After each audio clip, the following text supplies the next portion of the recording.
అందరికీ నమస్కారం. ఈ 2 రోజుల క్రితం పాకిస్తాన్‌లో బలూచిస్తాన్ లిబరేషన్ ఆర్మీ అంటే ఒక పాకిస్తాన్‌లోని ఒక ప్రావిన్స్ అయిన బలూచిస్తాన్‌లో బలూచిస్తాన్ లిబరేషన్ ఆర్మీ వాళ్ళు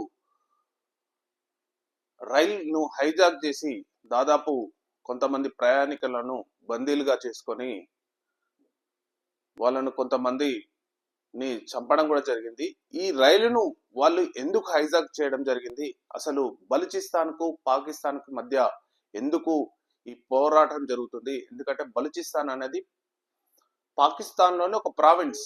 పాకిస్తాన్లో 4 ప్రావిన్స్లు ఉంటాయి. ఒకటి సింధు, ఒకటి పంజాబ్, ఒకటి మామూలుగా ఖైబర్ అంటారు, ఇంకోటేమో బలూచిస్తాన్. కానీ బలూచిస్తాన్ అనేది చాలా వెనుకబడిన ప్రాంతం కంపేర్ టు పంజాబ్ కానీ, సింధు కానీ, ఖైబర్ కానీ. ఈ ప్రావిన్స్లతో పోలిస్తే బలూచిస్తాన్ చాలా వెనుకబడిన ప్రాంతం. సో బలూచిస్తాన్ లో ఉండే ప్రజలు గిరిజన తెగకు సంబంధించిన ప్రజలు అనమాట. సో గిరిజనకు ఏదైతే ఇరాన్ ప్లస్ ఆఫ్ఘనిస్తాన్ కు బార్డర్ గా ఉంటుంది బలూచిస్తాన్. సో ఆ ప్రాంతంలో ఉండే ప్రజలు అక్కడ ప్రాంతాలుగా ఉండి అక్కడ కల్చర్ను, వాళ్ళ కల్చర్ అనేది Balochi and Pashto Balochi and Pashto language మాట్లాడతారు. సో వాళ్ళ కల్చర్స్ కూడా డిఫరెంట్ గా ఉంటాయి. సో దాని ప్రభావమే వీళ్ళు పాకిస్తాన్ కు దూరంగా ఉండి మాకు సపరేట్ గా బలూచిస్తాన్ అనే ప్రాంతమే ఒక దేశంగా కావాలని చెప్పి పాకిస్తాన్ తో పోరాడుతున్నారు అనమాట. సో దీని గురించే ఇక్కడ మనం చూస్తే బలూచిస్తాన్ ను సందర్శించిన పాక్ ప్రధాని రైల్ హైజాక్ బాధితులకు సంఘీభావం. సో పాకిస్తాన్ ప్రధాని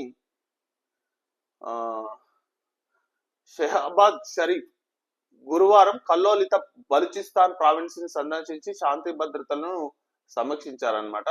ఇది జాఫర్ ఎక్స్ప్రెస్ రైల్ హైజాక్ బాధితులకు సంఘీభావం తెలిపారు. మంగళవారం బలోచ్ లిబరేషన్ ఆర్మీ మిలిటెంట్లు సుమారు 425 మంది ప్రయాణికులను క్వెట్టా నుంచి పెషావర్ కు వెళ్తున్న రైలు నిర్బంధించినట్టుగా అధికారులు ప్రకటించారు. ఉగ్రవాదుల చెర నుంచి ప్రయాణికులను కాపాడే క్రమంలో 33 మంది బిఎల్ఏ మిలిటెంట్లను పాక్ భద్రతా దళాలు కాల్చి చంపాయని తెలిపారు. ఈ ఆపరేషన్ ను పూర్తయినట్టు ప్రకటించిన సైన్యాధికారి లెఫ్టినెంట్ జనరల్ అహ్మద్ షరీఫ్ చౌదరి ఆఫ్ఘనిస్తాన్ లో ఉన్న సూత్రధారులతో మిలిటెంట్లు శాటిలైట్ ఫోన్ల ద్వారా సంప్రదింపులు జరిపినట్లు వెల్లడించారు. అంటే ఇది బలూచిస్తాన్ ఆర్మీ వాళ్ళు ప్రెసెంట్ గా ఆఫ్ఘనిస్తాన్ లో ఉండి ఈ ఆపరేషన్ మొత్తం చేసినట్టు పాకిస్తాన్ ను నిఘా ఏజెన్సీ అనేది కనిపెట్టడం జరిగింది. సో మిగతా చూస్తే మేమింకా పోరాడుతున్నాం, బలోచ్ రెబల్స్ రైల్ హైజాక్ ఘటనలో మిలిటెంట్ల నుంచి బందీలను విడిపించేందుకు తాము నిర్వహించిన ఆపరేషన్ విజయవంతంగా ముగిసిందని పాక్ ఆర్మీ చేసిన ప్రకటనను బలోచ్ వేర్పాటువాదులు ఖండించారు. సో బలోచ్ వాళ్ళు అంటే పాకిస్తాన్ ఏం చెప్పిందంటే ఈ ఆపరేషన్ కంప్లీట్ అయిపోయింది, ఎవరైతే హైజాక్ చేసిన ప్రజలను మేము విడిపించాం, అందులో మిలిటెంట్లను కూడా దాదాపు బలోచ్ లిబరేషన్ ఆర్మీ మిలిటెంట్లను కూడా దాదాపు 30 మందిని చంపినట్లు, హతమార్చినట్టు పాకిస్తాన్ ఆర్మీ ప్రకటించింది. కానీ దానికి విభిన్నంగా బలోచ్ వాళ్ళు ఏమని చెప్తున్నారంటే ఇంకా పోరాడుతూనే ఉన్నాం, మేము ఇంకా వదులుకోలేదు వాళ్ళను అని చెప్పి వాళ్ళు ఒక విరుద్ధమైన ప్రకటన చేశారు. కానీ ఏది నిజం అనేది మనం ఇంకా చూడాలి.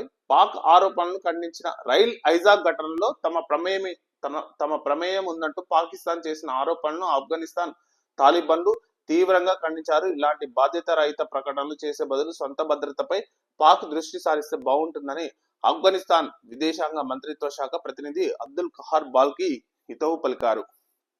యాక్చువల్లీ పాకిస్తాన్ ఎవరి మీద నిందేస్తుందంటే ముఖ్యంగా ఆఫ్ఘనిస్తాన్ తాలిబాన్, అంటే ఆ ప్రజెంట్ గా ఆఫ్ఘనిస్తాన్ లో తాలిబాన్ ప్రభుత్వం ఉందన్నమాట. సో ఈ ఆఫ్ఘనిస్తాన్ లోనే ఈ బలూచిస్తాన్ బిఎల్ఏ ఏజెన్సీ అన్నమాట, బలూచిస్తాన్ లిబరేషన్ ఆర్మీ, వీళ్ళు ఆఫ్ఘనిస్తాన్ లో ఉండి బలూచిస్తాన్ సపరేట్ కోసం పాకిస్తాన్ పై పోరాడుతున్న ఒక వేర్పాటువాదులు అన్నమాట. సో ఈ వేర్పాటువాదులు ప్రజెంట్ గా ఆఫ్ఘనిస్తాన్ లో ఉండి ఈ ఆపరేషన్ మొత్తం అంటే పాకిస్తాన్ పై పోరాడుతున్నారని చెప్పి ఆఫ్ఘనిస్తాన్ పై ఆరోపణలు చేస్తే ఆఫ్ఘనిస్తాన్ ప్రభుత్వం మాత్రం దీన్ని పూర్తిగా ఖండించింది. మీరు ముందుగా మీ సొంత ప్రాంతంలో భద్రతపై గట్టి నిఘా చర్యలు ఏర్పాటు చేసుకోవాలి, మాపై ఆరోపణలు చేయడం అనేది విరుద్ధం అని చెప్పి వాళ్ళు చెప్తున్నారు అన్నమాట. సో ఇది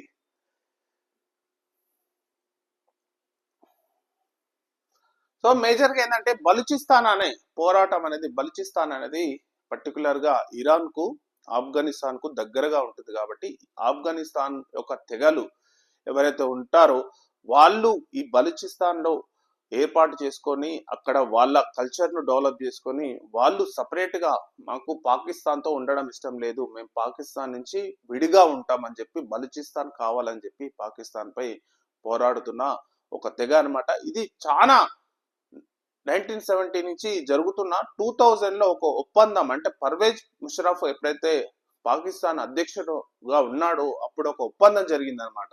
ఈ బలూచిస్తాన్ వాళ్ళకు మరియు పాకిస్తాన్ వాళ్ళకు ఒక ఒప్పందం జరిగి ఆ ఒప్పందంలో ఏంటంటే అసలు ఇంకా సీజ్ ఫైర్ అంటే ఆ వీళ్ళిద్దరూ యుద్ధం చేసుకోవద్దని చెప్పి ఒక ఒప్పందం జరిగింది అనమాట. ఎప్పుడైతే పర్వేజ్ ముషరఫ్ దిగిపోయిండో వీళ్ళు మళ్ళీ యాక్టివ్ గా అవడం జరిగింది. యాక్టివ్ 2000 నుంచి యాక్టివ్ అయ్యి ఇప్పుడు ప్రెసెంట్ గా ఇప్పుడైతే పాకిస్తాన్ కు అసలు కంటి నిండా నిద్ర లేకుండా చేస్తున్నారు అనమాట బలూచిస్తాన్. ఎందుకంటే బలూచిస్తాన్ ప్రాంతం అనేది పాకిస్తాన్ లో ఉండే ఒక ప్రావిన్స్ కాబట్టి వీళ్ళ వల్ల వాళ్ళకు బాగా ఒక తలనొప్పిగా మారింది అనమాట.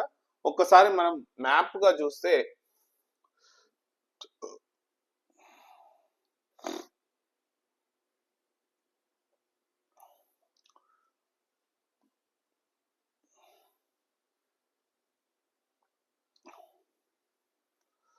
ఇంకో ఇక్కడ చూస్తే ఇది మొత్తం పాకిస్తాన్. పాకిస్తాన్ అనేది 4 ప్రావిన్స్, అంటే యాక్చువల్లీ అనేది ఇండియాతో చూస్తే ఇండియా అనేది ఒక రాష్ట్రాల సమూహం అనమాట. అంటే మనం భారతదేశం ఒక కొన్ని రాష్ట్రాలు లెక్క, కొన్ని యూనియన్ టెరిటరీస్ లెక్క ఎలా కలయికమైన ప్రాంతమో ప్రావిన్స్ అది పాకిస్తాన్ కూడా 4 ప్రావిన్స్ యొక్క ప్రాంతం. ఇది మొత్తం పాకిస్తాన్ యొక్క మ్యాప్. ఇందులో ఒక సింధు అనేది ఒక ప్రావిన్స్ అనమాట. ఇది ఈ సింధు అనేది చాలా వెల్ డెవలప్డ్. ఇక్కడ సింధు నది ప్రవహిస్తుంటది. సో సింధు నది ప్రవహిస్తున్న ఆ ఏరియాలో ఇది లాంగ్వేజ్ కూడా సింధు మాట్లాడతారు ఎక్కువగా. ఇది ఒక ప్రావిన్స్. పంజాబీ ప్రావిన్స్, పంజాబ్ అనేది పాకిస్తాన్ లో కూడా ఉంటుంది. సో అదొక ప్రావిన్స్. ఇందులోనే లాహోర్ చాలా ఫేమస్ అనమాట. లాహోర్ సిటీ, లాహోర్, కరాచీ ఏమో సింధు, పంజాబ్ ఏమో లాహోర్ లో క్యాపిటల్ ఏమో లాహోర్, ఇంకోటేమో పెషావర్ అంటే ఇది ఖైబర్ అనే ప్రావిన్స్ లో ఉంటుంది. ఇది పెషావర్. అంటే వీళ్ళు క్వెట్టా నుంచి, అంటే ఇది క్వెట్టా అనేది బలూచిస్తాన్. ఈ బలూచిస్తాన్ నుంచి వీళ్ళు పెషావర్ కు ప్రయాణం చేస్తున్నారు అనమాట. ఇది దాదాపు 900 కిలోమీటర్స్ జర్నీ, ఇందులో రైల్ జర్నీ. పేరు జాఫర్ ఎక్స్ప్రెస్. సో ఈ క్వెట్టా నుంచి పెషావర్ కు ప్రయాణిస్తున్న రైల్ ను వీళ్ళు హైజాక్ చేయడం జరిగింది అనమాట. ఇది యాక్చువల్లీ బలూచిస్తాన్ ప్రాంతం అనేది ఇది బలూచిస్తాన్. ఈ ఎల్లో ఉన్నది బలూచిస్తాన్. వీళ్ళతో సంబంధం లేదు, మాకు సపరేట్ దేశం కావాలని, బలూచిస్తాన్ అనే ఒక దేశం కావాలని చెప్పి బలూచిస్తాన్ లిబరేషన్ ఆర్మీ అనేది ఏర్పాటు చేసుకొని వాళ్ళు పంజాబ్ అంటే ఇవి పాకిస్తాన్ రిమైనింగ్ ప్రావిన్స్ లో ఉన్న పాకిస్తాన్ పై పోరాటం చేయడం జరుగుతుంది అనమాట. సో పాకిస్తాన్ ఒప్పుకుంటుందంటే ఎందుకైనా ఒప్పుకోదు, ఎందుకంటే బలూచిస్తాన్ అనేది ఇక్కడ చాలా న్యాచురల్ గా రాగి గాని, అంటే ఎట్లాంటిది అంటే చాలా రిచ్ గా ఉంటది అనమాట. ఇది న్యాచురల్ గా అంటే నదులు గాని మామూలుగా ఇది నిధులు గాని చాలా ఎక్కువగా ఉన్న ప్రాంతం, కొండ ప్రాంతం అనమాట, ఎక్కువ గిరిజన ప్రాంతం అనమాట. సో ఈ ప్రాంతంలో మైనింగ్ కానీ ఇట్లాంటి కానీ చాలా ఎక్కువ మోతాదులో నిల్వ ఉన్న ప్రాంతం అనమాట ఈ బలూచిస్తాన్. కానీ డెవలప్ ఈ కంపారిజన్ చూస్తే ఇప్పుడు పంజాబ్ ప్రావిన్స్ కానీ, ఖైబర్ ప్రావిన్స్ కానీ, సింధు ప్రావిన్స్ కానీ, ఈ ప్రావిన్స్ లో పోస్తే పాకిస్తాన్ ఇక్కడ చాలా వెల్ డెవలప్డ్ ఉంది.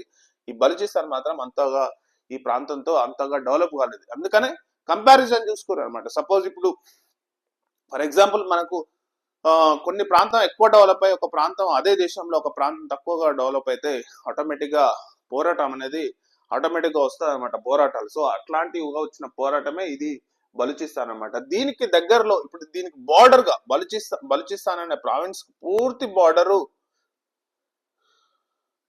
ఆఫ్ఘనిస్తాన్ ఉంది. ఇది ఆఫ్ఘనిస్తాన్ పూర్తి బార్డర్ ఉన్నమాట. దాదాపు కొన్ని 100 కిలోమీటర్ల ప్రాంతంలో ఈ బలూచిస్తాన్ తో ఉంది. మళ్ళా ఇంకా ఇక్కడ ఇరాన్ తో ఉంది ఈ ప్రాంతం. అంటే ఇది ఇరాన్. ఇరాన్ తో బార్డర్ ఉంది బలూచిస్తాన్ కు, ఆఫ్ఘనిస్తాన్ తో బార్డర్ ఉంది. సో ఈ రెండు ఇక్కడగా ఉన్న దగ్గరగా ఉన్న ఇరాన్ కు దగ్గరగా ఉన్న కల్చర్ ఇక్కడ ఉంటుంది, ఆఫ్ఘనిస్తాన్ దగ్గర ఉన్న కల్చర్ ఇక్కడ ఉంటుంది. సో ఈ కల్చర్ అనేది పూర్తిగా గిరిజన తెగ కల్చర్ అన్నమాట. అంటే ముస్లింలలో సున్నీ ముస్లిమ్స్ ఎక్కువగా ఉంటే ఏరియా అన్నమాట.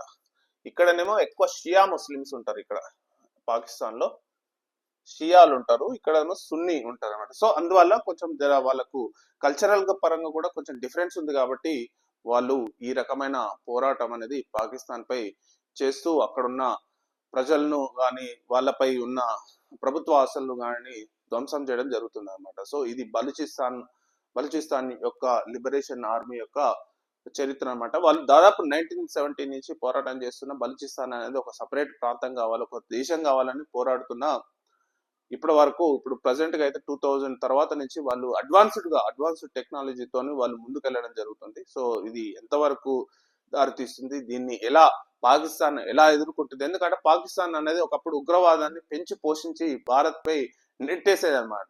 కాశ్మీర్ లో ఎంతో మంది ఉగ్రవాదులను కాశ్మీర్ కు పంపించి, ఆ కాశ్మీర్ నుంచి ఇండియాకు పంపించి ఇండియాను అల్లకల్లోలం చేయాలనే కుట్రలో భాగంగా పాకిస్తాన్ ఎంతో ప్రయత్నించింది. కానీ ఇప్పుడు ఏదైతే పక్క దేశంపై, పొరుగు దేశంపై ఎలాంటి కుట్రలు చేసిందో, ఇప్పుడు తమ దేశంలోనే, తమ భూభాగంలోనే బలూచిస్తాన్ నుంచి వాళ్ళకు దారుణంగా అసలు కంటిలో అసలు నిద్ర లేకుండా మెసలకుండా జరుగుతుంది. ఇలాంటి జరగడం వల్లనే ఎవరైనా సరే పెద్ద పెద్ద గ్లోబల్ గా పెద్ద పెద్ద కంపెనీస్ కానీ పెద్ద పెద్ద ఇండస్ట్రీస్ కానీ పాకిస్తాన్ కి వెళ్ళాలంటే వాళ్ళు గజ్జున వణుకుతున్న సమయం. మొన్న క్రికెటర్స్ కూడా పాకిస్తాన్ కి వెళ్ళాలంటే కొన్ని కంట్రీస్ కూడా ఎలా కూడా చేయట్లేదు. సో అట్లాంటి ఈ ప్రాంతంగా ఈ పాకిస్తాన్ అనేది అల్లకల్లోలంగా తయారైంది. సో దీన్ని ఎలా ఎదుర్కొంటుందో మనము చూడాలన్నమాట. ఇది బలూచిస్తాన్ యొక్క చరిత్ర. Thank you very much.